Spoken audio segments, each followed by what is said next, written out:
En un día común, el fotógrafo de la boda de mi hija me llamó con la voz temblorosa, pidiéndome que fuera a su estudio de inmediato.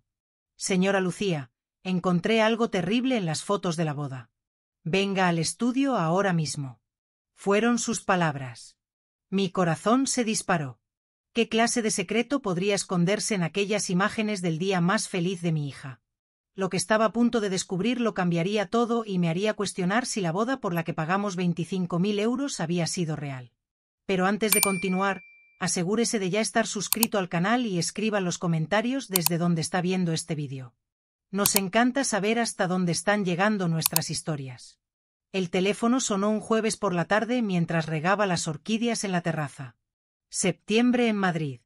Ese calor seco que todavía se pegaba a la piel. Pensé en no contestar. Número desconocido, probablemente publicidad, pero algo me hizo tomar el móvil. ¿Diga? ¿Señora Lucía Ortega? La voz masculina sonaba nerviosa, casi susurrando. Soy Ricardo Portillo. Fui el fotógrafo de la boda de Sofía hace 4 meses. Mi pecho se oprimió de inmediato.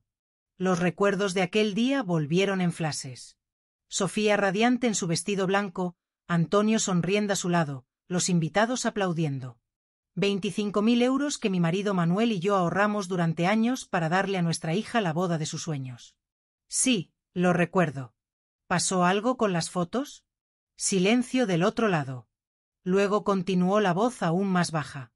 Señora, necesito hablar con usted en persona. Encontré algo en las imágenes, algo muy serio. Por favor, venga a mi estudio mañana por la mañana. Y no le comente nada a Sofía. Es importante. Sentí que me temblaban las manos. ¿Qué clase de cosa? Dígamelo ahora. No puedo explicarlo por teléfono. Mañana a las 9. La dirección es en el centro de Madrid. Por favor, señora Lucía, venga sola. Colgó antes de que pudiera preguntar algo más. Me quedé allí parada con la regadera todavía en la mano, el agua escurriendo por las plantas y formando un charco en el suelo de la terraza. Mi corazón latía desbocado. ¿Qué había encontrado en esas fotos? Intenté concentrarme en el resto del día, pero fue imposible. Preparé la cena en automático, tortilla, ensalada, pollo asado, pero apenas probé la comida.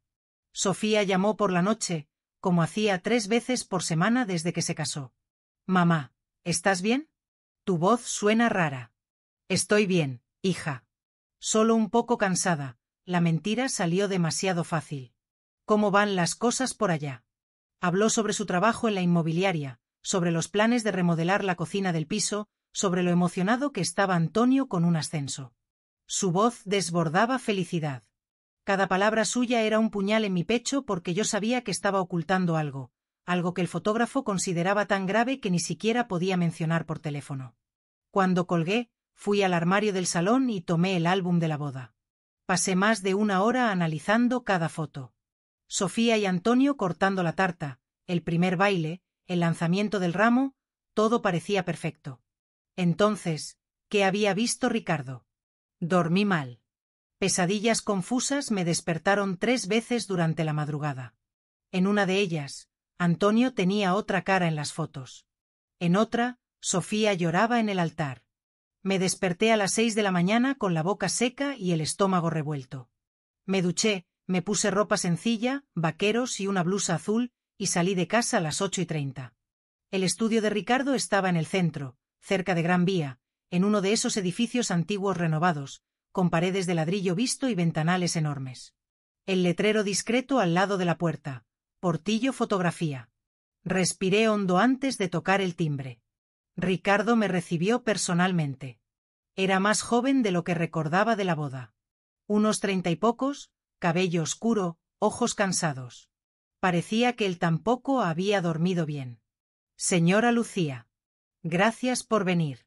Miró a los lados como si verificara que nadie nos observaba y cerró la puerta rápidamente. Por favor, pase conmigo. Seguimos por un pasillo estrecho hasta un cuarto en la parte trasera. Equipos fotográficos ocupaban las estanterías. Un ordenador enorme dominaba la mesa central. Ricardo me acercó una silla y se sentó frente al monitor. Antes de mostrarle lo que encontré, comenzó, quiero que sepa que lo pensé mucho antes de llamarla. Estuve semanas en duda, pero si yo estuviera en su lugar, me gustaría saber la verdad. Mi estómago se revolvió. Muéstreme ya. Hizo clic varias veces. La pantalla se llenó de miniaturas, fotos de la boda que yo ya conocía. Luego abrió una carpeta específica. Estas son imágenes que tomé durante los preparativos antes de la ceremonia. Llegué temprano para probar la luz, ajustar los equipos. Ricardo abrió una foto. Mi sangre se heló. Era Antonio, el yerno al que ayudé a elegir el traje. El hombre que juró amar a mi hija para siempre. Estaba en uno de los pasillos de la finca de eventos, todavía sin la chaqueta, la corbata floja, y estaba besando a otra mujer. No era un beso de saludo, era íntimo, profundo. Sus manos entrelazadas en el cabello rubio de ella, los brazos de ella alrededor de su cuello, la postura de dos amantes que se conocían muy bien. ¿Cuándo? ¿Cuándo fue esto? Mi voz salió ronca. Ricardo amplió la imagen y señaló la esquina inferior. Los metadatos no mienten. Fecha, hora exacta, hasta la ubicación GPS. 2 horas y 15 minutos antes de que comenzara la ceremonia. 2 horas. Mientras Sofía estaba en la peluquería peinándose, mientras yo ajustaba los últimos detalles con la organizadora de bodas, Antonio estaba allí engañando a mi hija antes incluso de casarse con ella. Hay más, dijo Ricardo en voz baja e hizo clic en la foto siguiente. Otro ángulo, Antonio y la mujer rubia abrazándose. En esta imagen se podía ver el rostro de ella claramente. Guapa, unos 30 años, maquillaje impecable y en su dedo, imposible no notarlo, una alianza de matrimonio. Sentí que el mundo giraba. Me agarré al borde de la mesa para no caer. ¿Quién es ella? Logré preguntar. No tengo idea. Revisé la lista de invitados que me dieron. Ella no estaba allí. Creo que no fue invitada a la boda. Ricardo abrió 3 fotos más. Todas mostraban a Antonio y la mujer rubia juntos en posiciones que no dejaban dudas. No era un encuentro casual. Era planeado, calculado, íntimo. ¿Por qué estaba usted fotografiando en ese pasillo? Mi voz sonaba distante, como si perteneciera a otra persona. Estaba probando diferentes ángulos, jugando con la luz natural. Capturé estas imágenes por casualidad a través de una ventana. Cuando me di cuenta de lo que había fotografiado, me quedé en shock. Me miró con seriedad. Señora Lucía, soy fotógrafo profesional desde hace 10 años. He visto muchas cosas, pero esto, casarse con una persona mientras la traiciona horas antes, esto es diferente. Tragué saliva. ¿Está absolutamente seguro de que estas fotos son verdaderas? ¿Que no hay error en la fecha? Ricardo abrió una ventana técnica en el ordenador. Números, códigos, información que apenas comprendía. Estos son los datos EXIF del archivo. Fecha, hora, coordenadas GPS, modelo de la cámara, configuración. Es imposible falsificar esto de manera convincente. Estas fotos fueron tomadas exactamente cuando y donde dije. Sacó una memoria USB de un cajón. Copié todo aquí. Las fotos originales, los metadatos, la documentación técnica. Sería aceptado como evidencia en cualquier tribunal. Es suyo ahora. Haga lo que considere mejor. Tomé el USB con manos temblorosas y lo guardé en mi bolso. Mi mente daba vueltas. ¿Por qué? ¿Por qué haría esto Antonio? ¿Por qué casarse con Sofía si tenía otra mujer? Una mujer casada con la que mantenía un romance. La respuesta llegó despacio, fría como hielo derritiéndose en mi espalda. Dinero. Antonio siempre hablaba sobre el futuro, sobre inversiones, sobre cómo necesitaban construir una base financiera sólida. Fue idea suya que los invitados dieran regalos en efectivo en lugar de objetos físicos. Es más práctico, Lucía, podemos usarlo para la entrada del piso. Recaudaron 18.000 euros en regalos. Sofía me lo contó emocionada. Pocos días después de la boda, 18.000 euros que ahora tenían todo el sentido como motivación. Señora Lucía, la voz de Ricardo me trajo de vuelta. ¿Puedo hacer algo más? Me levanté despacio. Mis piernas parecían de plomo. Ya ha hecho mucho. Gracias por decírmelo. Sé que no fue fácil. Me acompañó hasta la puerta. Lo siento mucho, de verdad. Salí del estudio bajo un sol fuerte que contrastaba con el frío que sentía por dentro. Entré en mi coche, pero no encendí el motor. Me quedé allí sentada agarrando el volante, intentando respirar. Mi hija, mi Sofía. ¿Cómo iba a contarle esto? Conduje sin rumbo por casi una hora. Pasé por el paseo de la Castellana, donde la gente caminaba despreocupada. Subí hacia el templo de Devot, desde donde se veía gran parte de la ciudad. En ningún momento pude dejar de pensar en las fotos, en la traición de Antonio, en la ingenuidad de Sofía. Volví a casa cerca del mediodía. El piso estaba demasiado silencioso. Manuel estaba en el trabajo. Puse el USB sobre la mesa de la cocina y me quedé mirando aquel objeto minúsculo que cargaba una bomba capaz de destruir la vida de mi hija. ¿Será que ella lo sabía? La pregunta me atormentó el resto del día. ¿Sería posible que Sofía supiera del romance de Antonio y lo hubiera aceptado de todos modos? No. Conocía a mi hija. Ella estaba realmente enamorada de él. Sus ojos brillaban cuando hablaba de su marido. La boda no había sido una farsa para ella, pero para él. Abrí mi portátil e inserté el USB. Las fotos aparecieron en la pantalla, ampliadas, crueles en su claridad. Antonio y la mujer rubia. El beso, el abrazo, la obvia intimidad entre dos amantes. Pensé en llamar a Sofía inmediatamente, enviarle las fotos, exponer la verdad, pero algo me detuvo. Necesitaba entender mejor la situación antes de actuar. Necesitaba más información. Tomé el teléfono y llamé a mi hermana Carmen. Ella vivía en Valencia, pero siempre fue mi confidente. Contestó al tercer tono. Lucía. ¡Qué grata sorpresa! Carmen, necesito hablar contigo. Es serio. El tono de mi voz debió dejar claro que no era una llamada social. Se quedó en silencio por un momento. ¿Qué pasó? Le conté todo. La llamada del fotógrafo, las fotos, la mujer rubia, la alianza en su dedo, el timín. 2 horas antes de la ceremonia. Carmen me escuchó sin interrumpir. Cuando terminé, suspiró profundamente. Dios mío, Lucía, esto es, ni siquiera tengo palabras. No sé qué hacer. ¿Cómo le voy a contar a Sofía? Tienes que contarle. Tiene derecho a saber con quién se casó. La voz de Carmen era firme. Pero antes de eso tienes que investigar un poco más, averiguar quién es esa mujer, entender lo que realmente está pasando. ¿Cómo hago eso? ¿Conoces a alguno de los amigos de Antonio? ¿Alguien que pueda saber algo? Pensé.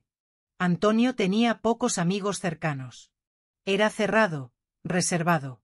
En la boda la mayoría de los invitados eran de la familia de Sofía o conocidos míos y de Manuel. De su lado solo su madre viuda, 2 primos y el padrino, Carlos, un colega de trabajo. El padrino, dije. Carlos. Trabaja con él en la misma empresa de ingeniería. Intenta hablar con él con cuidado. Averigua qué sabe. Después de colgar, busqué a Carlos en las redes sociales. Encontré su perfil rápidamente. Le envié un mensaje corto. Carlos, soy Lucía, la madre de Sofía. ¿Podemos hablar? Es importante. Me respondió media hora después. Claro, doña Lucía, ¿está todo bien? Sugerí un café al día siguiente. Aceptó. Aquella noche fue incluso peor que la anterior. Cada vez que cerraba los ojos, veía a Antonio besando a esa mujer. Veía a Sofía sonriendo en el altar, sin tener idea de que se estaba casando con un mentiroso. El viernes por la mañana me arreglé con cuidado. Quería parecer tranquila, serena. Me encontré con Carlos en una cafetería en el centro, cerca de su oficina. Llegó puntualmente con un traje gris, maletín en mano. Me saludó con una sonrisa educada. Doña Lucía, qué gusto verla. ¿Cómo está Sofía? Está bien. Me senté y fui directo al grano. No tenía paciencia para rodeos. Carlos, necesito hacerle algunas preguntas sobre Antonio y necesito que sea honesto conmigo. Su sonrisa vaciló. ¿Preguntas? ¿Sobre qué? Respiré hondo. Antonio está teniendo un romance. Carlos palideció. Sus ojos se desviaron hacia la mesa. El silencio que siguió lo dijo todo. Usted lo sabe, dije en voz baja. Usted sabe algo. Se pasó la mano por el cabello, visiblemente incómodo. Doña Lucía, yo no sé si debo. Carlos, mi voz salió más dura de lo que pretendía. Mi hija está casada con él desde hace 4 meses. Si hay algo que yo deba saber, cuéntemelo ahora. Suspiró profundamente y miró a su alrededor como si verificara que nadie nos escuchaba. Luego se inclinó hacia adelante y habló en voz baja. Antonio tiene una relación con una mujer llamada Laura. Ella también está casada. Es complicado. Mi estómago se revolvió. ¿Desde hace cuánto tiempo? Más de 1 año, tal vez 2, no estoy seguro. Carlos parecía genuinamente angustiado. Doña Lucía, yo se lo dije. Le dije que estaba mal casarse con Sofía mientras mantenía eso, pero él dijo que iba a terminar con Laura después de la boda, que necesitaba estabilizarse primero. Estabilizarse, repetí, la amargura evidente en mi voz. Quiere decir recaudar los regalos de boda. Carlos bajó la mirada. No quiero creer que sea eso, pero no sé. Antonio siempre fue muy enfocado en el dinero, en el estatus. Y usted siguió siendo su padrino. A pesar de saber eso. Yo no sabía qué hacer. Carlos parecía desesperado. Es mi amigo desde hace años. Pensé que cambiaría, que el matrimonio lo haría madurar. Y Sofía se ve tan feliz. Me levanté bruscamente. La silla chirrió contra el suelo. Sofía está feliz porque está viviendo una mentira.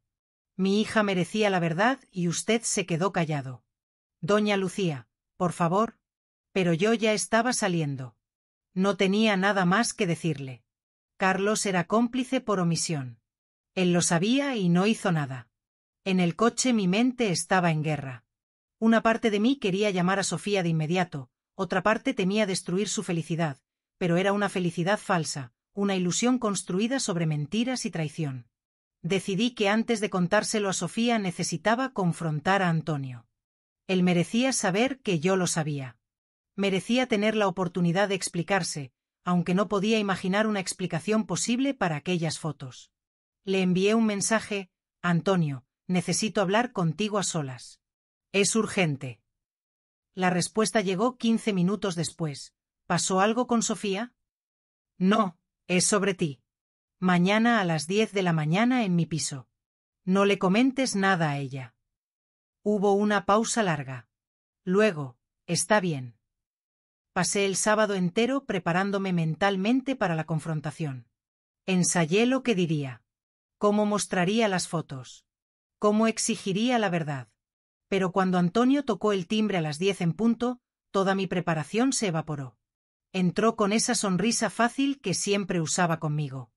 Buenos días, Lucía. Disculpa la intriga, pero tu mensaje me dejó preocupado. ¿Está todo bien? Cerré la puerta y lo encaré. Siéntate. Algo en mi tono hizo que su sonrisa desapareciera. Se sentó en el sofá, tenso. Tomé el portátil, ya con las fotos abiertas, y lo puse sobre la mesa de centro frente a él.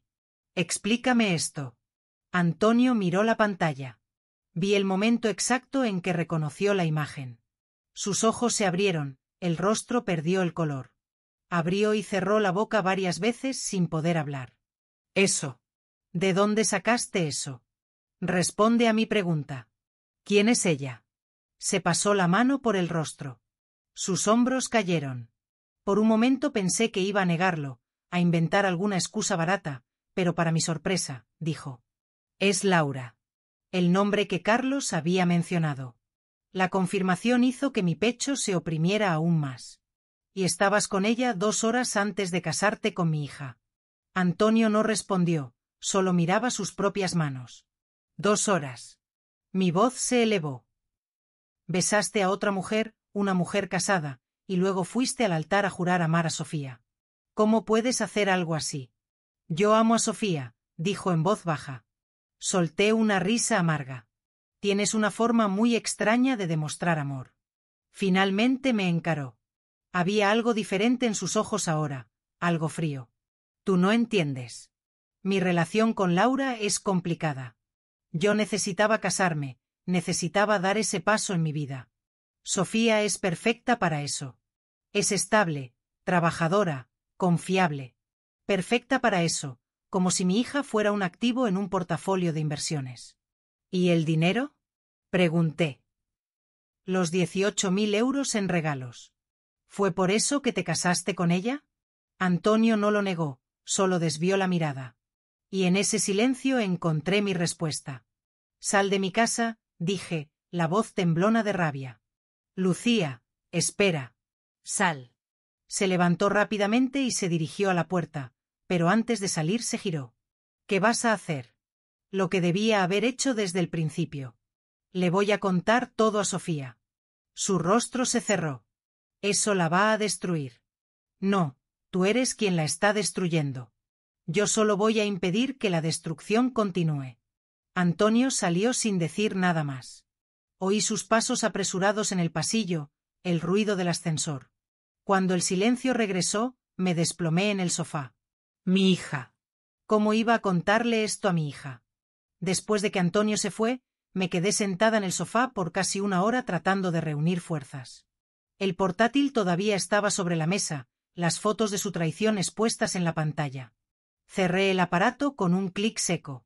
Necesitaba contárselo a Sofía. Pero, ¿cómo? ¿Cómo se destruye el mundo de alguien a quien amas más que a nada? Tomé mi móvil y la llamé. Sonó 4 veces antes de que contestara. Hola, mamá, ¿todo bien?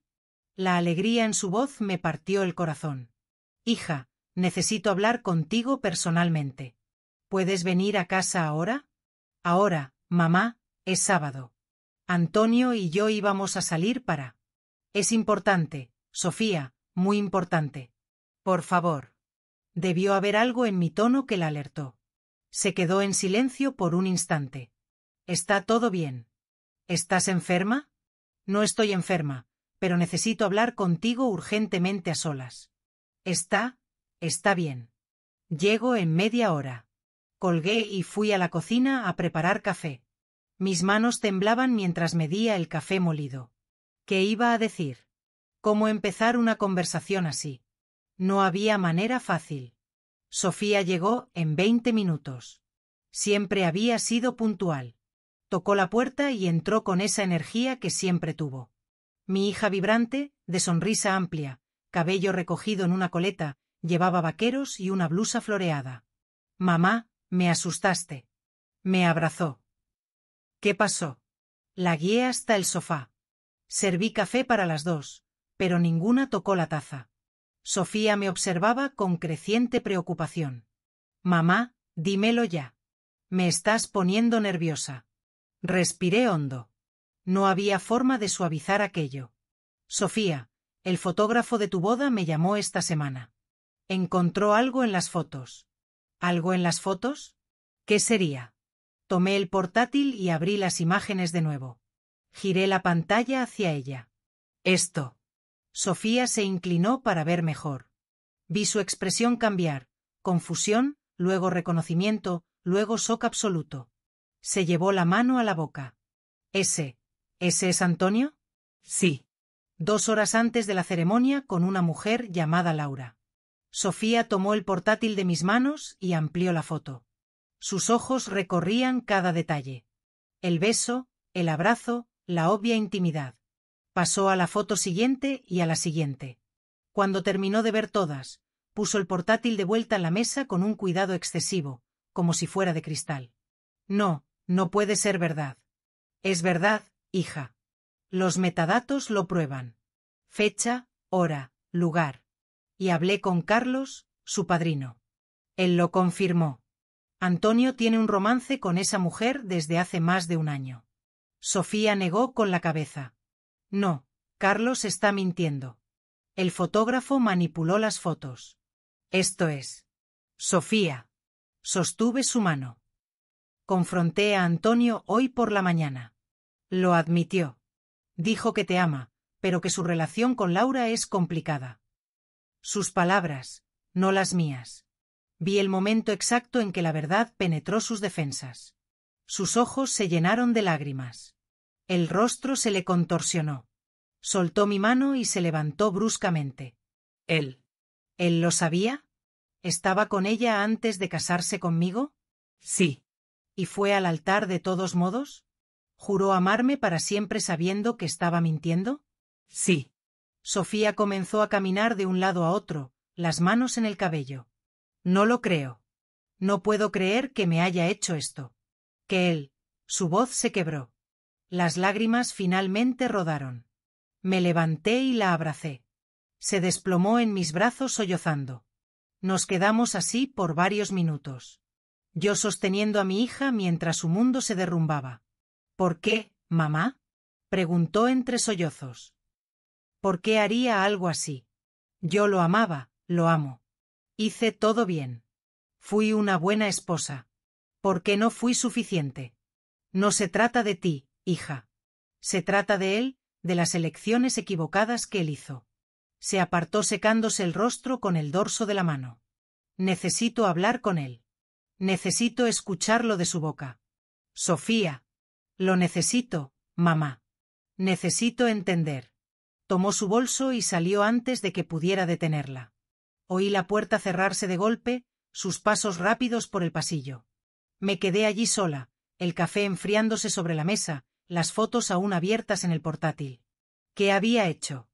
Debería haber contado las cosas de otra manera, preparado mejor el terreno, pero no había manera buena de dar una noticia así. No había forma gentil de destruir una ilusión. Sofía no contestó mis llamadas el resto del día. Le envié mensajes que quedaron sin respuesta. Por la noche, cuando ya estaba a punto de llamar a la policía, finalmente respondió: «Estoy bien, hablamos mañana». Dormí poco esa noche. La mañana del domingo, Sofía apareció en mi puerta a las 8. Parecía no haber dormido nada. Ojos rojos e hinchados, cabello desordenado, ropa arrugada. Entró sin decir nada y se tiró en el sofá. Me quedé esperando. Lo confronté, dijo finalmente la voz ronca. Ayer por la tarde le hablé de las fotos, de lo que me contaste, y lo admitió todo. Dijo que lleva 2 años con Laura, que ella está casada, tiene 2 hijos y no puede dejar a su marido. Entonces él decidió casarse conmigo para tener una vida estable. La crueldad de aquello me dejó sin palabras. Y hay más, continuó Sofía ahora mirándome directamente. Los regalos de boda, los 18.000 euros. Ya transfirió 10.000 euros a una cuenta que yo ni siquiera sabía que existía. Una cuenta conjunta a nombre de él y Laura. Mi sangre hirvió. Te robó. No solo a ti, a todos los que dieron regalos, a nuestros amigos, a nuestra familia. Usó nuestra boda como un esquema para recaudar dinero. Se rió, un sonido amargo y roto. Y yo fui lo suficientemente tonta como para no darme cuenta. No eres tonta. Confiaste en él. No hay nada de malo en eso. Hay todo de malo. Se levantó, la voz subiendo. ¿Cómo no lo vi? ¿Cómo no me di cuenta de que era así? ¿Qué señales me perdí? Sostuve sus hombros. Sofía, mírame. Esto no es culpa tuya. Antonio es quien eligió mentir, eligió traicionar, eligió robar. Nada de eso está en ti. Se desplomó de nuevo llorando. Pasé el domingo entero con ella. Hablamos, lloramos, hicimos planes. Al final de la tarde, Sofía había tomado una decisión. Voy a divorciarme de él. Quiero a ese hombre fuera de mi vida lo antes posible. Te apoyo completamente y vamos a recuperar ese dinero. ¿Cómo? Ya transfirió todo. Vamos a buscar un abogado. Esas transferencias se hicieron con dinero de regalos de boda, dinero que fue dado para los dos. Él no tenía derecho a mover nada sin tu consentimiento. Hay jurisprudencia para eso. La mañana del lunes agendé una consulta con la abogada Teresa Morales, especialista en derecho de familia, que me recomendó una amiga. Llevé a Sofía conmigo. Teresa nos recibió en un elegante despacho en el centro de Madrid. Le contamos todo, las fotos, la traición, el romance de 2 años, el dinero transferido. Teresa tomaba notas, el rostro impasible, profesional. Señoras, dijo cuando terminamos, tienen un caso fuerte, muy fuerte. Las fotos son evidencia de infidelidad, aunque legalmente eso no afecta tanto hoy en día, pero las transferencias no autorizadas caracterizan apropiación indebida. Podemos iniciar un divorcio contencioso y pedir no solo la devolución del dinero, sino también indemnización por daños morales. ¿Cuánto tiempo tardará?, preguntó Sofía. Depende. Si él no contesta, algunos meses. Si contesta, puede tardar más de un año, pero con las evidencias que tienen, sería necio si contestara. Firmamos el contrato ese mismo día. Teresa comenzó a preparar el papeleo de inmediato. Proceso de divorcio con solicitud de devolución de los valores y daños morales. Cuando salimos del despacho, Sofía parecía diferente, todavía destrozada, todavía herida, pero con un brillo de determinación en los ojos que no estaba allí antes. Mamá, gracias por descubrir la verdad, por contármela, aún sabiendo que me iba a doler, por estar aquí conmigo. Abracé a mi hija allí en medio de la acera, sin importarme la gente que pasaba a nuestro alrededor. Siempre voy a estar contigo, hija, siempre. En los días siguientes, las cosas sucedieron rápidamente. Teresa inició el proceso de divorcio. Antonio fue notificado. Intentó llamar a Sofía docenas de veces, pero ella bloqueó su número.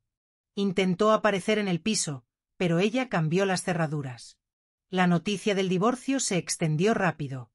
Amigos llamaron confusos, queriendo saber qué había pasado. Sofía no entró en detalles, solo dijo que no había funcionado. Yo hice lo mismo cuando me preguntaron, pero la verdad tenía una manera de filtrarse. 2 semanas después de iniciar el proceso, recibí una llamada de un número desconocido. Esta vez contesté. ¿Diga? ¿Lucía? Una voz femenina que no reconocí. Sí. Mi nombre es Laura. Creo que necesitamos hablar. Su nombre me tomó por sorpresa. Laura, la mujer rubia de las fotos, la amante de mi exyerno. Por un momento consideré colgar, pero la curiosidad venció. ¿Cómo conseguiste mi número? Por Antonio. Su voz sonaba cansada, quizás nerviosa. Sé que debe odiarme, pero por favor deme 5 minutos, solo eso. Miré alrededor de mi salón vacío. Sofía estaba en el trabajo. Tenía tiempo. Habla. Laura suspiró al otro lado de la línea. Primero, quiero que sepa que no sabía que estaba usando su boda para conseguir dinero. No hasta la semana pasada, cuando me contó sobre el divorcio, sobre las transferencias, me quedé horrorizada. Llevan 2 años juntos, repliqué. ¿Y no te pareció extraño que se casara con otra persona? Sí, me pareció, claro que sí, pero él dijo que necesitaba hacerlo, que su familia lo presionaba, que era importante para su carrera. Dijo que era solo una formalidad, que el amor verdadero era el nuestro. Casi me río de su ingenuidad o de su deshonestidad. Era difícil saber cuál. ¿Y le creíste? Quería creer. Mi matrimonio ya estaba mal desde hace años. Mi marido y yo somos solo compañeros de piso, sin amor, sin conexión. Antonio me hacía sentir viva de nuevo. Entonces cerré los ojos ante las banderas rojas. ¿Por qué me estás llamando, Laura? Hubo una pausa larga. Porque descubrí algo que creo que usted y su hija necesitan saber. Mi estómago se apretó. ¿Qué? Antonio no transfirió el dinero solo a su cuenta conmigo. Movió casi todo a una cuenta offshore en Suiza, 50.000 euros. Está planeando desaparecer con todo. Me senté pesadamente en la silla. ¿Cómo sabes eso? Vi los documentos, dejó el portátil abierto en su casa, vi los estados de cuenta, las transferencias internacionales, todo. Y cuando lo confronté, lo admitió. Dijo que iba a desaparecer después del divorcio, empezar una vida nueva en otro lugar. ¿Por qué me estás contando esto? Eres su amante. Deberías estar protegiéndolo. Su voz se quebró. Porque yo también fui engañada. Me dijo que el dinero era para nosotros dos, para construir una vida juntos cuando yo pudiera divorciarme. Pero la verdad es que le estaba mintiendo a todo el mundo, a su hija, a mí, a todos, y no quiero ser cómplice de eso. No sabía si creerle por completo, pero la información era demasiado grave para ignorarla. ¿Tienes pruebas, copias de esos documentos? Tengo. Le tomé fotos a todo. Se las puedo enviar ahora. Mándalas. Segundos después, mi móvil vibró con una secuencia de imágenes. Abrí una por una. Eran estados de cuenta bancarios, comprobantes de transferencias internacionales, documentos de apertura de cuenta en Suiza, todo a nombre de Antonio Martínez. ¿Recibió? Preguntó Laura. Recibí. Se lo voy a reenviar a la abogada de mi hija inmediatamente. Lucía, lo siento de verdad por lo que hice, por la parte que tuve en todo esto. Sé que no cambia nada, pero necesito que sepa. Yo no sabía que él era así, un estafador, un mentiroso. Puede que no lo haya sabido todo, Laura, pero sabías que estabas traicionando a tu familia, sabías que él estaba traicionando a mi hija. Así que no vengas a buscar absolución conmigo. Colgué antes de que pudiera responder. Mis manos temblaban de rabia. Antonio no era solo un traidor, era un criminal. Planeaba huir con el dinero de la boda, dejando a Sofía sin nada. Llamé inmediatamente a Teresa. Le expliqué sobre la llamada de Laura, sobre las cuentas en Suiza, sobre las fotos que había recibido. Mande todo ahora, dijo Teresa, la voz afilada. Esto cambia completamente el caso. Él está ocultando patrimonio, intentando defraudar el proceso. Voy a pedir bloqueo judicial inmediato de todas sus cuentas y voy a notificar a las autoridades competentes. Esto puede convertirse en un proceso penal. Reenvié todas las imágenes a su correo. Luego llamé a Sofía al trabajo. Mamá, no puedo hablar ahora. Estoy en una reunión. Es sobre Antonio. Es urgente. Oí ruido al otro lado. Luego ella dijo, dame un minuto. Pasos, una puerta que se cerraba. ¿Qué pasó? Le conté sobre la llamada de Laura, sobre el dinero en Suiza, sobre el plan de Antonio de desaparecer. Sofía se quedó en silencio por tanto tiempo que pensé que la llamada se había caído. Hija, ¿estoy aquí? Su voz sonaba hueca. Solo no consigo creerlo. Cada día descubro una nueva capa de mentira. ¿Quién es este hombre? Porque claramente no es a quien yo pensaba que conocía. Nadie lo conocía de verdad. Es un manipulador, un estafador. Teresa, ¿puede hacer algo? Ya lo está haciendo. Va a pedir el bloqueo de las cuentas y a notificar a las autoridades. Antonio no va a poder huir con ese dinero. Espero que no, porque si lo consigue, mamá, ese dinero no es solo mío. Son regalos que nuestros amigos y familia dieron de buena fe, personas que ahorraron para ayudarnos y él les robó a todos ellos. Después de colgar, me quedé sentada pensando en todo lo que había sucedido en los últimos días. Desde la llamada del fotógrafo hasta ahora, mi vida y la de Sofía se había puesto patas arriba. Pero en medio de todo este caos había algo bueno. La verdad había salido a la luz. Antonio había sido expuesto y ahora, con las evidencias de las cuentas en Suiza, no iba a poder escapar de las consecuencias. Teresa trabajó rápido. Al día siguiente consiguió una orden judicial que bloqueaba todas las cuentas de Antonio, tanto las nacionales como las internacionales que pudieron rastrear. No podía mover un solo céntimo sin orden judicial. Antonio, desesperado, intentó llamar a Sofía de nuevo. Cuando no lo consiguió, me llamó a mí. Contesté solo para escuchar lo que tenía que decir. Lucía, por el amor de Dios, tienes que detener esto. La abogada de ustedes bloqueó todo. No puedo ni pagar mis facturas. Debiste haber pensado en eso antes de robar 10.000 euros e intentar huir del país. Yo no iba a huir. ¿Quién te dijo eso? Laura. Ella está mintiendo porque terminé con ella. Tengo las pruebas, Antonio, fotos de los estados de cuenta, de los documentos de las cuentas en Suiza, todo. Silencio del otro lado. Luego. Ustedes no entienden. Yo necesitaba ese dinero.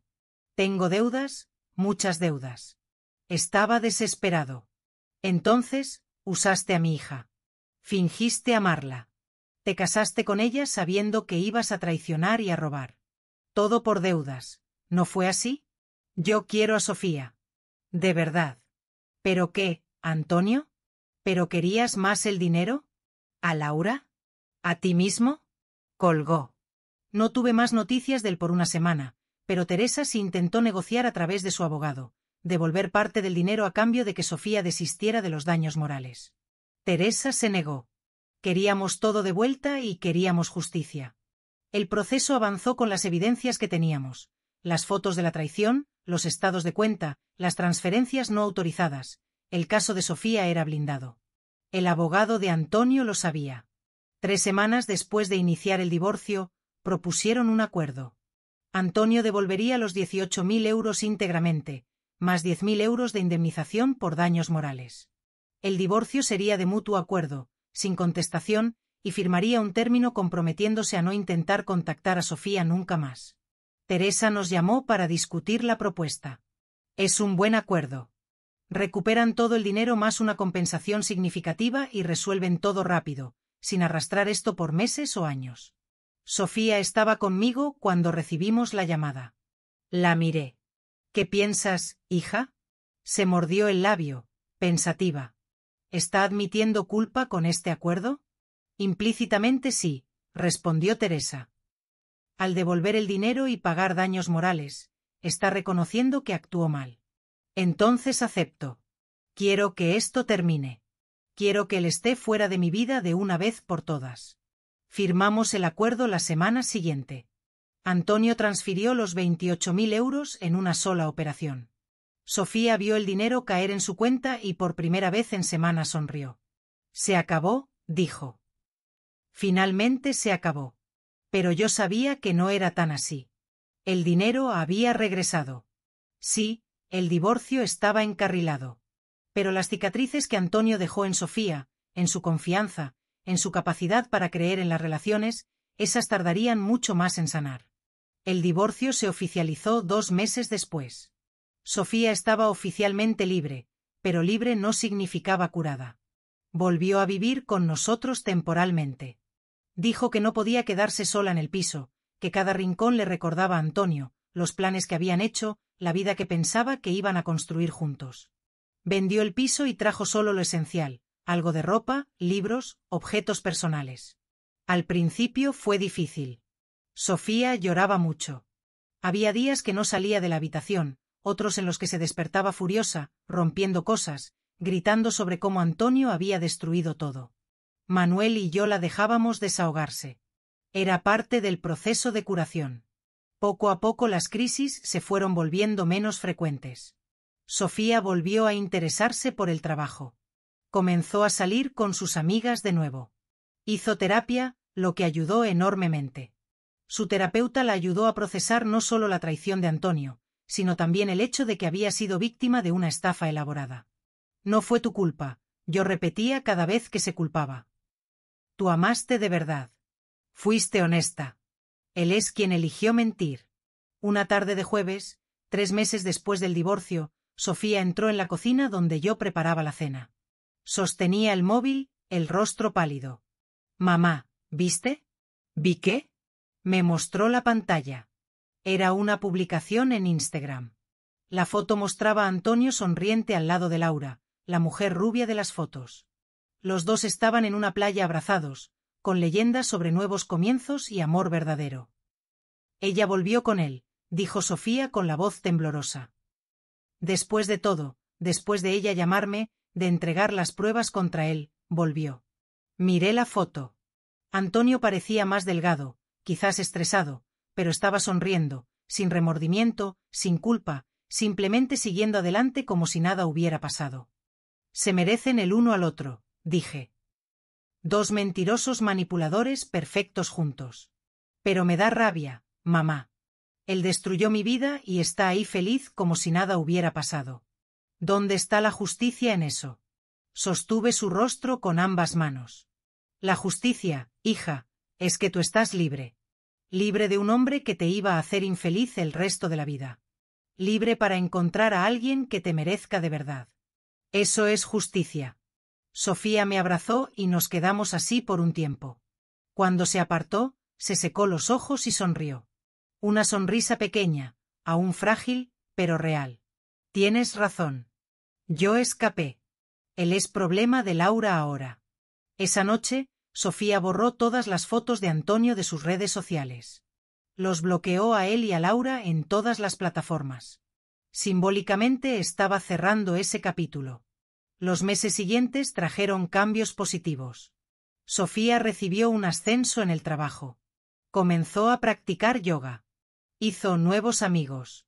Lentamente, pieza por pieza, fue reconstruyendo su vida. Yo también cambié. Toda la experiencia me enseñó cosas sobre mí misma que no sabía. Aprendí que tenía más fuerza de la que imaginaba, que era capaz de enfrentar situaciones difíciles sin desmoronarme, que proteger a mi hija era mi prioridad absoluta, no importaba el coste. También desarrollé una relación más cercana con Sofía. Antes éramos madre e hija con conversaciones superficiales, trabajo, tiempo, recetas. Ahora hablábamos sobre cosas reales, miedos, sueños, frustraciones, esperanzas. La crisis nos acercó de una manera que años de normalidad no habían logrado. 6 meses después del divorcio, en medio de un sábado tranquilo, mi móvil sonó. Número desconocido nuevamente. Esta vez no dudé en contestar. ¿Diga? ¿Señora Lucía Ortega? Una voz masculina formal. Sí, soy yo. Mi nombre es Inspector Flores, de la Policía Nacional. Estoy investigando un caso de estafa relacionado con el señor Antonio Martínez. ¿Tiene unos minutos para conversar? Mi corazón se aceleró. Sí, claro. ¿Está usted al tanto de que el señor Antonio aplicó una estafa en la boda de su hija? Sí, lo demandamos. Devolvió el dinero a través de un acuerdo. Entiendo, pero lo que quizás no sepa es que no fueron las únicas víctimas. Recibimos otras 3 denuncias de mujeres que se relacionaron con el señor Antonio. Él aplicaba el mismo engaño, fingía estar enamorado, pedía dinero prestado para inversiones o emergencias y luego desaparecía. Estamos reuniendo evidencias para un proceso penal. Me quedé atónita. ¿Otras 3 mujeres? Sí, señora. Una de ellas perdió 40.000 euros, otra 25.000. La tercera, 20.000.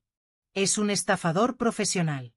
Usaba relaciones románticas como forma de obtener dinero de las víctimas. Pensé en Sofía, en cómo se había sentido especial, elegida, amada.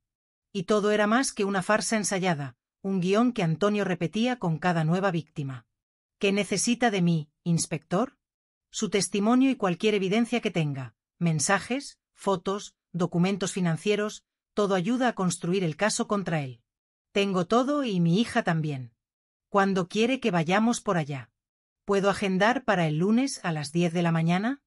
Estaremos allí. Cuando se lo conté a Sofía, se quedó en shock. ¿Otras mujeres? ¿Le hizo esto a otras personas? Sí, varias. Y probablemente seguiría haciéndolo si no fuera expuesto. Sofía se sentó pesadamente. Entonces, ni siquiera fui especial para él. Fui solo una más, un objetivo más. No pienses así. Tú eres especial. Siempre lo fuiste. Él es quien no servía y ahora va a pagar por lo que hizo. El lunes fuimos a la comisaría. El inspector Flores nos recibió en una sala pequeña con paredes grises y una mesa de metal. Pasamos 2 horas dando testimonios detallados. Sofía contó sobre la relación, la boda, el descubrimiento de la traición. Yo hablé sobre las fotos de Ricardo, sobre la llamada de Laura, sobre las cuentas en Suiza. Flores tomaba notas, grababa todo, pedía aclaraciones. Cuando terminamos, apagó la grabadora y dijo: Señoras, acaban de proporcionar evidencias cruciales. Con esto y lo que nos dieron las otras víctimas, tenemos un caso sólido. La Fiscalía presentará cargos por estafa continuada. Antonio Martínez va a responder penalmente. ¿Puede ir a prisión? Preguntó Sofía. Puede. Si es condenado, la pena por estafa agravada va de 4 a 8 años de prisión, y con varias víctimas la pena puede ser aumentada. Salimos de la comisaría con una sensación extraña, no exactamente felicidad, pero algo cercano a la justicia. Antonio no solo iba a perder dinero o reputación, iba a responder ante la ley por sus crímenes. Semanas después, la Fiscalía presentó cargos contra Antonio. Fue imputado por 4 delitos de estafa. La noticia salió en los periódicos locales. Hombre es detenido tras aplicar estafas amorosas a varias mujeres. Sofía recibió mensajes de personas que conocía ofreciendo apoyo. Algunos dijeron que siempre encontraron a Antonio extraño. Otros admitieron que nunca desconfiaron. No importaba. Lo que importaba era que la verdad había salido a la luz. El juicio fue marcado para dentro de 6 meses. Teresa, nuestra abogada, nos dijo que las posibilidades de condena eran altas dadas las evidencias. Hicieron lo correcto al denunciar, nos dijo. No solo por ustedes, sino por todas las otras mujeres a las que él podría haber perjudicado en el futuro. Los meses que antecedieron al juicio fueron extraños. Sofía intentaba seguir adelante con su vida, pero la sombra de Antonio aún planeaba sobre nosotras. Intentó contactar algunas veces a través de números desconocidos, perfiles falsos en las redes sociales. Sofía bloqueaba todo inmediatamente. Una vez apareció en la puerta de mi edificio. El portero me llamó preguntando si podía dejarlo subir. Negué categóricamente y pedí que llamara a seguridad si no se iba. Se fue. Pero la invasión, aún pequeña, nos puso nerviosas por días. ¿Él no va a parar nunca?, preguntó Sofía frustrada. Parará cuando sea encarcelado, parará. Me mantuve firme en mi creencia de que se haría justicia. Tenía que creer en eso, por mí, por Sofía, por todas las otras mujeres que Antonio había engañado. Durante ese tiempo conocí a 2 de las otras víctimas. El inspector Flores nos puso en contacto pensando que podría ser terapéutico conversar. Una de ellas, Carla, tenía 52 años y había perdido 40.000 euros, sus ahorros de toda una vida. Antonio la había conocido en una aplicación de citas, la había cortejado durante meses, le pidió dinero prestado para una inversión garantizada y luego desapareció. La otra, Julieta, tenía 38 años. Perdió 20.000 euros que había guardado para comprar un piso. Antonio había usado exactamente la misma historia: inversión, retorno rápido, oportunidad única. Ella nunca más vio el dinero. Nos reunimos en una cafetería en el centro. Inicialmente había tensión. 3 mujeres que no se conocían, unidas solo por la desgracia de haberse cruzado en el camino de un estafador. Pero poco a poco la conversación fluyó. Me hacía sentir especial, dijo Carla revolviendo el café sin beberlo. Después de años sola, pensé que finalmente había encontrado a alguien. Fui tan tonta. No fuiste tonta, dije. Fuiste humana, confiaste, amaste. No hay nada de malo en eso. Julieta estuvo de acuerdo.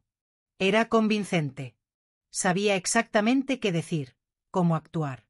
Tenía respuesta para todo. Cuando empecé a desconfiar, me hizo sentir culpable por no confiar en él. Sofía estaba callada escuchando. Finalmente habló. Yo me casé con él. Hice votos. Pensé que iba a pasar el resto de la vida a su lado y todo era mentira. Carla tomó la mano de Sofía. Pero tú sobreviviste. Todas nosotras sobrevivimos y ahora él va a pagar. Aquella tarde creó un vínculo entre nosotras. Intercambiamos números. Creamos un grupo en WhatsApp. Nos convertimos en amigas improbables, unidas por el dolor, pero también por la fuerza. Cada una de nosotras había perdido algo: dinero, tiempo, confianza. Pero también habíamos ganado algo: la certeza de que no estábamos solas. El día del juicio finalmente llegó. Era un martes frío de enero. Yo, Sofía, Carla y Julieta llegamos al juzgado juntas. Teresa estaba allí dándonos instrucciones sobre qué esperar. El fiscal tiene evidencias sólidas. Ustedes darán testimonios si es necesario. El abogado de la defensa intentará desacreditarlas, pero mantengan la calma, digan la verdad, es todo lo que necesitan hacer. Entramos en la sala de vistas. Era más pequeña de lo que imaginaba. Filas de bancos de madera, una mesa para el juez, otra para las partes. Antonio ya estaba allí, sentado al lado de su abogado. Cuando nos vio, su rostro palideció. Era la primera vez que Sofía lo veía desde el día que lo confrontó sobre la traición. Sentí que se tensaba a mi lado. Sostuve su mano. «Puedes con esto», susurré. El juez entró y todos se levantaron. Era un hombre de unos 60 años, cabello gris, expresión severa.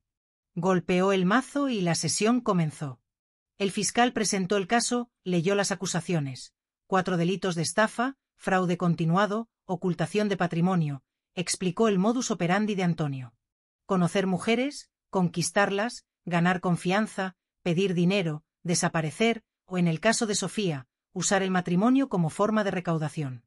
El abogado de la defensa argumentó que todo eran malentendidos, que Antonio se había pedido dinero prestado, pero con intención de devolverlo. Que el matrimonio con Sofía era legítimo, basado en amor, y que los problemas posteriores no caracterizaban delito. Fue un intento débil. Las evidencias contra Antonio eran abrumadoras. Carla fue llamada a declarar primero. Contó su historia con voz firme, detallando cada mentira de Antonio, cada manipulación. El abogado de la defensa intentó sugerir que ella había dado el dinero voluntariamente, no prestado. Carla se mantuvo firme. Dijo que lo devolvería en 3 meses con intereses. Tengo los mensajes que lo prueban.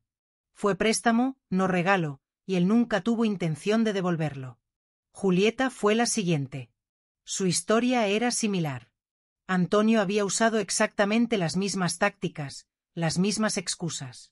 Quedaba claro que tenía un guión, un patrón. Entonces fue el turno de Sofía. Se levantó y caminó hasta el estrado. Su voz tembló al principio, pero ganó fuerza a medida que hablaba. Contó sobre conocer a Antonio, el noviazgo, el compromiso, la boda que costó 25.000 euros, los 18.000 en regalos, el descubrimiento de las fotos de la traición tomadas 2 horas antes de la ceremonia. Él no me amaba, dijo Sofía mirando directamente a Antonio. Yo era un medio para un fin, una forma de conseguir dinero, al igual que las otras mujeres aquí. Usó mis sentimientos, mi confianza y transformó el día más importante de mi vida en un fraude. El abogado de Antonio intentó contraargumentar sugiriendo que la traición no probaba intención criminal.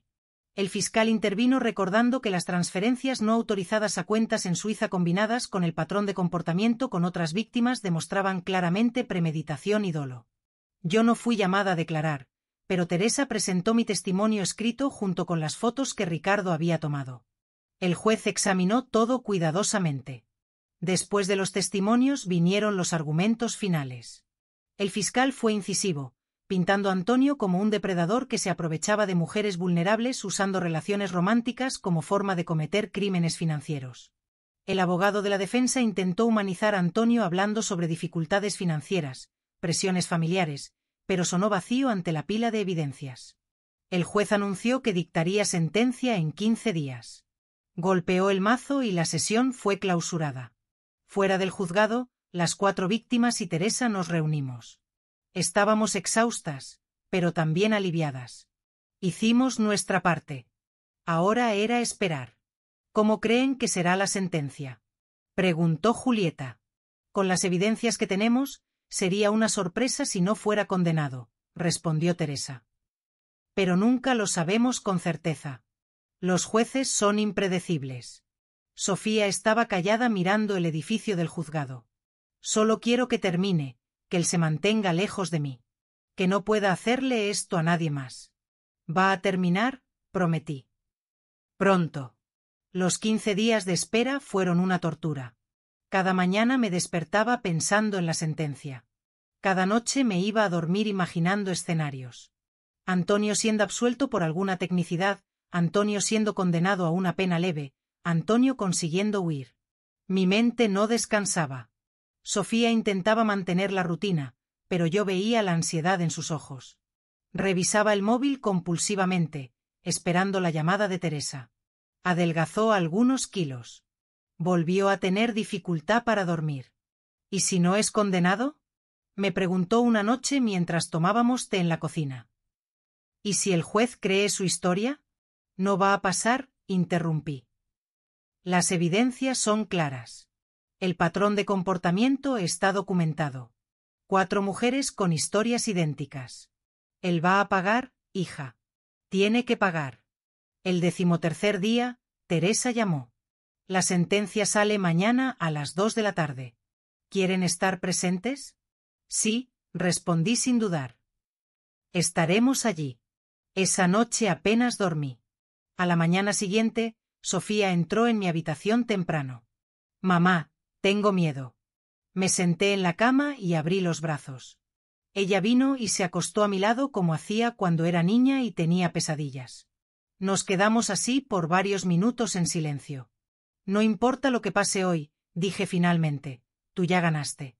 Sobreviviste, te reconstruiste. Estás más fuerte que nunca. La sentencia es solo un detalle. No parece un detalle. Lo sé, pero lo es porque tu vida ya no depende de él. Eres libre. Eso nadie te lo puede quitar. Nos arreglamos con cuidado. Sofía se puso un traje de chaqueta azul marino. Yo, una blusa blanca y pantalón negro. Queríamos parecer respetables, serias. Queríamos que el juez viera que éramos personas dignas, que merecían justicia. Carla y Julieta nos encontraron en la puerta del juzgado.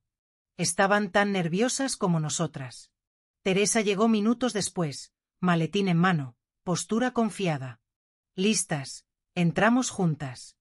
La sala de vistas estaba más llena. Esta vez periodistas ocupaban algunos bancos. El caso había llamado la atención de los medios locales, el estafador del corazón, como algunos medios lo llamaban. Antonio estaba allí nuevamente, pero parecía diferente. Más delgado, barba sin afeitar, ojos hundidos. Los meses desde el juicio no habían sido amables con él. Pie, dijo el agente judicial. El juez entró. Todos se levantaron. Mi corazón latía tan fuerte que pensé que todos en la sala podían oírlo. El juez se sentó, se ajustó las gafas y comenzó a leer la sentencia. Su voz era monótona, técnica, leyendo fragmentos de la ley, citando jurisprudencia. Apenas podía procesar las palabras. Solo esperaba el veredicto. Entonces llegó al punto crucial. Ante las pruebas presentadas, incluyendo testimonios consistentes de 4 víctimas, evidencias documentales de transferencias fraudulentas y patrón claro de comportamiento criminal, este juzgado entiende que el acusado Antonio Martínez cometió los delitos de estafa agravada en 4 ocasiones distintas.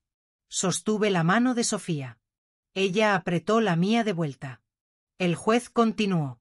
Considerando la gravedad de los hechos, el perjuicio causado a las víctimas y la premeditación evidente, condeno al acusado a la pena de 6 años de prisión, además del pago de indemnización a las víctimas por los daños materiales y morales causados. 6 años. Iba a ser encarcelado. De verdad. El abogado de Antonio intentó pedir la palabra, probablemente para apelar o pedir reducción de la pena, pero el juez golpeó el mazo. Se levanta la sesión. El acusado será conducido a custodia inmediatamente. 2 agentes se acercaron a Antonio. Vi el momento en que la realidad lo golpeó. Los ojos abiertos, el rostro pálido, las manos temblando. Miró a Sofía una última vez, no con arrepentimiento, sino con algo que parecía desesperación. Sofía le devolvió la mirada, el rostro impasible. No dijo nada, solo observó mientras los agentes le ponían las esposas en las muñecas y se lo llevaban fuera de la sala. Cuando la puerta se cerró detrás de él, algo cambió en el aire, como si un peso invisible se hubiera levantado. Respiré hondo por primera vez en horas. Se acabó, dijo Teresa sonriendo. Lo lograron. Carla comenzó a llorar. Julieta la abrazó. Sofía se quedó parada mirando la puerta por donde Antonio había salido. Hija, le toqué el hombro. Se giró hacia mí. Había lágrimas en sus ojos, pero también algo más. Alivio. Paz. Se acabó de verdad, mamá. Finalmente se acabó. Salimos del juzgado bajo el sol fuerte de la tarde. Periodistas nos rodearon haciendo preguntas. Teresa los apartó educadamente diciendo que haríamos una declaración breve. Sofía se adelantó. Quiero que otras mujeres sepan que es posible buscar justicia. Es posible sobrevivir. Hombres como Antonio cuentan con nuestro silencio, nuestra vergüenza. Pero cuando hablamos, cuando denunciamos, cuando nos apoyamos, ellos pierden el poder. Fue una declaración corta, pero poderosa. Los periodistas anotaron todo. Algunas cámaras grabaron. Después, las 4 víctimas, ahora supervivientes, nos abrazamos en círculo allí en la acera. Mujeres de edades e historias diferentes, unidas por el trauma, pero también por la fuerza. Gracias, dijo Carla, por denunciar, por no rendirte, por darnos el valor para hacer lo mismo. Nosotras les agradecemos, respondió Sofía. Solas, quizás no lo hubiéramos logrado, pero juntas éramos imparables. Nos despedimos con promesas de mantener contacto, de apoyarnos, y cumpliríamos esas promesas. El grupo de WhatsApp que creamos seguiría activo. Nos encontraríamos ocasionalmente para un café. Éramos una hermandad improbable, pero genuina. De camino a casa, Sofía estaba callada. Yo conduje en silencio, dándole espacio para procesar. Cuando aparcamos en el edificio, ella finalmente habló. Mamá, gracias. ¿Por qué? Por creer en mí, por protegerme, por descubrir la verdad, aún sabiendo que me iba a doler, por estar a mi lado en cada etapa de esta horrible jornada. Su voz se quebró. No sé qué habría hecho sin ti. Sostuve su rostro. Eres mi hija. Siempre voy a luchar por ti. Siempre. Esa noche, Sofía durmió en casa por primera vez en meses sin pesadillas. Yo también. 3 meses pasaron desde la sentencia. La vida volvió a tener una rutina normal, o tan normal como posible después de todo lo que pasó. Sofía decidió no volver al barrio donde vivía con él. Usó el dinero recuperado y la indemnización para comprar un piso nuevo, más pequeño, más acogedor, en un barrio que ella siempre quiso, un reinicio completo. Me invitó a ver el piso el día que recogió las llaves. Era en la 4ª planta de un edificio pequeño con vista a la ciudad. 2 habitaciones, salón amplio, cocina moderna. Sencillo, pero perfecto para ella. ¿Qué te pareció, mamá? Me pareció precioso. Es muy tú. Ella sonrió. Esa sonrisa genuina que yo no veía hacía tanto tiempo. Es mío, solo mío. Ningún mal recuerdo, ninguna mentira, solo mío. La ayudé a decorar. Elegimos muebles juntas, cuadros para las paredes, plantas para la terraza. Cada artículo era una afirmación de independencia, de reconstrucción. Sofía también hizo cambios profesionales. Pidió traslado a otra sucursal de la inmobiliaria donde trabajaba, en una zona diferente. Quería distancia de cualquier cosa que le recordara a Antonio, incluyendo los lugares a donde solían ir juntos. En cuanto a mí, descubrí una fuerza que no sabía que tenía. Durante meses fui el pilar para Sofía, la persona fuerte, la que no vacilaba. Pero cuando todo se calmó, cuando ella estaba segura y siguiendo adelante, me di cuenta de que yo también tenía cicatrices de esta experiencia. El descubrimiento de las fotos, la confrontación con Antonio, el proceso judicial, todo me había afectado más de lo que admitía. Comencé a hacer terapia también. Necesitaba procesar la rabia que sentía, el miedo de que algo así sucediera de nuevo, la culpa irracional por no haberme dado cuenta de quién era Antonio antes. Mi terapeuta, la doctora Elena, me ayudó a entender que no había nada que yo pudiera haber hecho diferente. Antonio era un manipulador experimentado. Engañaba a todo el mundo. No fue un fallo mío ni de Sofía. Hicieron lo que cualquier persona haría, me dijo. Confiaron, amaron y cuando descubrieron la verdad actuaron. Buscaron justicia. Eso requiere un coraje inmenso. Las sesiones me ayudaron. Comencé a dormir mejor, a sentirme menos culpable, a aceptar que algunas personas son simplemente malas y no hay nada que podamos hacer para predecir o prevenir eso. Un sábado por la tarde, 5 meses después de la sentencia, Sofía apareció en mi casa sin avisar. Tenía una expresión diferente, nerviosa, pero también animada. Mamá, necesito contarte una cosa. Mi corazón dio un salto. ¿Qué pasó? ¿Sucedió algo? No, nada malo. Es que conocí a alguien. Me senté despacio. ¿Alguien? Un hombre. Se llama Daniel. Trabaja en la misma empresa que yo, pero en otro departamento. Empezamos a hablar hace algunas semanas. Me invitó a cenar. Yo acepté. Mi primera reacción fue miedo.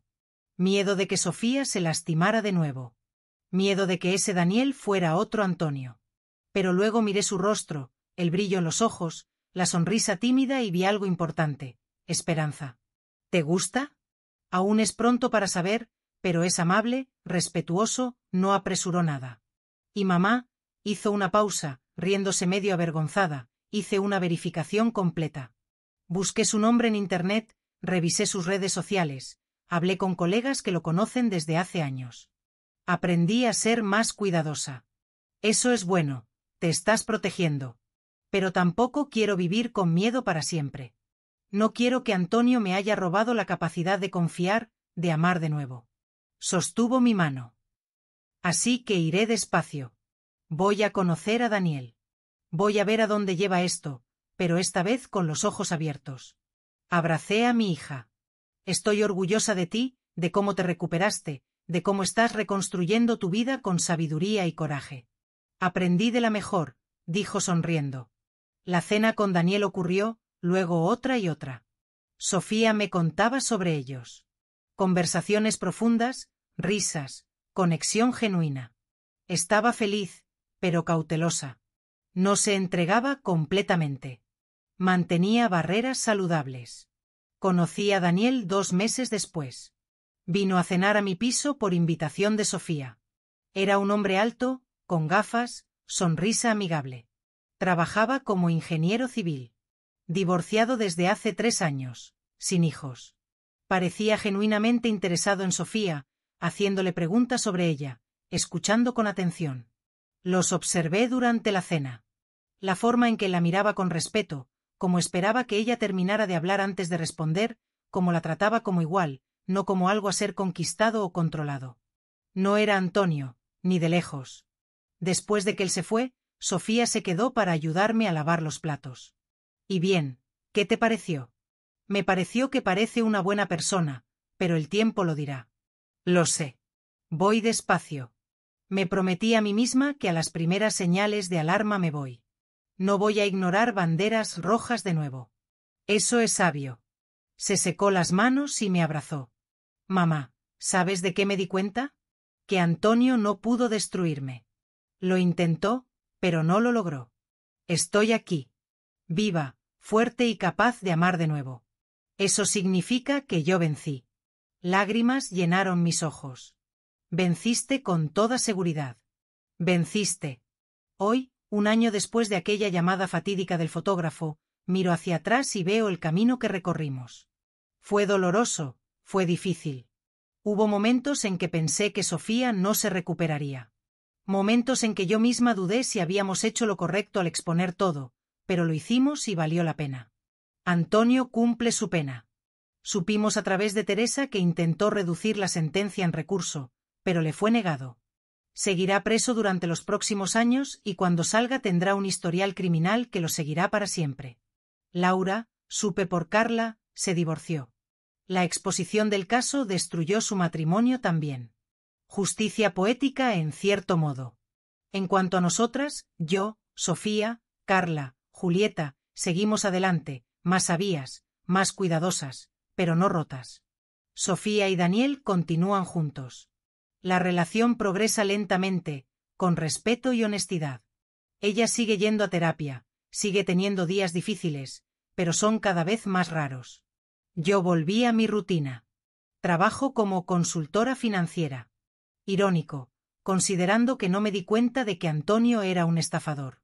Pero quizás por eso mismo ahora ayudo a otras personas a identificar señales de fraude. También me convertí en voluntaria en una ONG que apoya a víctimas de estafa afectiva.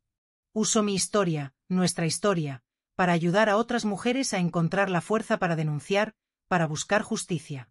A veces me pregunto qué habría pasado si el fotógrafo no hubiera llamado. Si Ricardo hubiera decidido borrar esas fotos y seguir adelante. ¿Sofía habría descubierto la traición eventualmente o viviría años en un matrimonio falso siendo engañada, manipulada? No hay forma de saberlo, pero estoy agradecida todos los días por su valor al contarme la verdad. Porque la verdad, por más dolorosa que sea, es siempre mejor que una mentira cómoda. Hoy, mientras escribo estas palabras, Sofía está en su piso decorando para recibir a Daniel para cenar. Me llamó más temprano pidiendo consejos de receta. Nos reímos juntas por teléfono. El sonido de su risa, genuina, libre, feliz, era música para mis oídos. Sobrevivimos, más que eso, prosperamos. Y si hay una lección que aprendí con todo esto, es que no importa cuán oscuro sea el valle, siempre hay un camino hacia el otro lado. A veces necesitamos ayuda para encontrarlo. A veces necesitamos el coraje de otras personas para tener nuestro propio coraje. Pero el camino existe y nosotras lo encontramos. Ahora, si te ha gustado esta historia, no olvides suscribirte y activar la campanita para no perderte ningún vídeo nuevo. Si llegaste hasta el final, comenta desde dónde escuchaste mi historia y qué hora es donde estás. Gracias y hasta el próximo encuentro.